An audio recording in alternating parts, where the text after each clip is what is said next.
एक बूढ़ी अम्मा के बेटे की शादी हुई। उनकी बहू अनाथ थी, उसके माता पिता नहीं थे। काफी समय बीत गया, लेकिन बहू को कोई संतान नहीं हुई।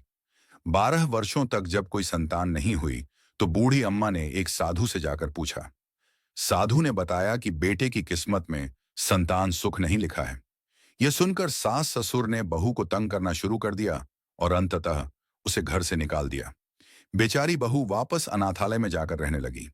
कुछ समय बाद बूढ़ी अम्मा ने अपने बेटे की दूसरी शादी कर दी। दूसरी बहू जल्द ही गर्भवती हो गई। कुछ समय बाद बूढ़ी अम्मा फिर उसी साधु से मिली।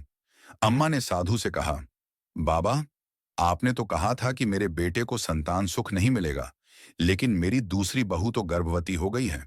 जब बच्चा जन्म ले तो आशीर्वाद देने जरूर आना। कुछ समय बाद खबर मिली कि पहली बहू भी गर्भवती है। इसी बीच एक दिन दूसरी बहू घर की सीढ़ियों से गिर गई। इस दुर्घटना में बहू और उसका बच्चा दोनों का दुखद निधन हो गया। जब पहली बहू को इस बात का पता चला, तो वह बूढ़ी अम्मा के घर पहुंची। उसे देखकर बूढ़ी अम्मा और परिवार के सभी सदस्य फूट फूट कर रो पड़े और बहू से माफी मांगी। बूढ़ी अम्मा ने हाथ जोड़कर कहा, बहू, अब तुम यहीं हमारे साथ रहो, घर की रौनक लौट आओ। बूढ़ी अम्मा की बात सुनकर पहली बहू सोच में पड़ गई कि अब उसे क्या करना चाहिए।